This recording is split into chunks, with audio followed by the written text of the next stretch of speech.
Affaire Jubilard, le mystère de la voiture de Delphine enfin élucidé. Au moment de sa disparition, dans la nuit du 15 au 16 décembre 2020, Delphine Jubilard n'a laissé que très peu d'indices derrière elle.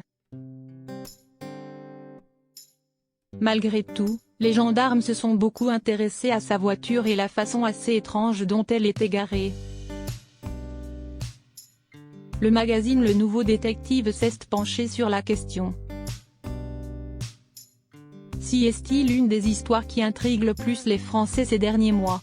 Mais où peut bien se trouver Delphine Jubilard? La jeune infirmière de Cagnac-les-Mines reste toujours introuvable, plus d'1 an après sa disparition. Si aujourd'hui son conjoint Cédric Jubilard apparaît comme le suspect numéro 1 pour les enquêteurs, ce dernier continue de clamer son innocence depuis sa cellule de la prison de Toulouse-Cesse, Haute-Garonne. L'un des éléments qui intrigue les enquêteurs, si est-il la voiture de la jeune mère de 2 enfants. L'avocat de Cédric Jubilard, maître Jean-Baptiste Allary,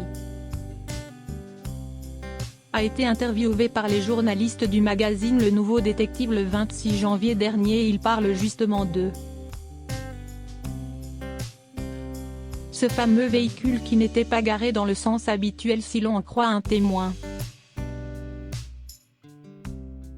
En fait, quand Delphine rentrait de son travail à la clinique d'Albi, elle garait sa voiture avec la portière passager côté maison. Mais quand elle revenait de l'école de son fils, elle se rangeait comme les gendarmes l'ont retrouvée. Dans l'autre sens, explique l'avocat. Delphine est en congé et des témoins l'ont vue revenir au volant de sa Peugeot.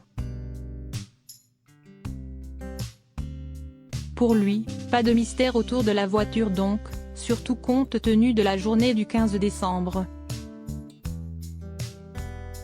Justement, l'après-midi qui précède sa disparition, Delphine est en congé et des témoins l'ont vue revenir au volant de sa Peugeot. Celle-ci était donc garée normalement, assure-t-il. Pour Maître Allary, le débat est clos.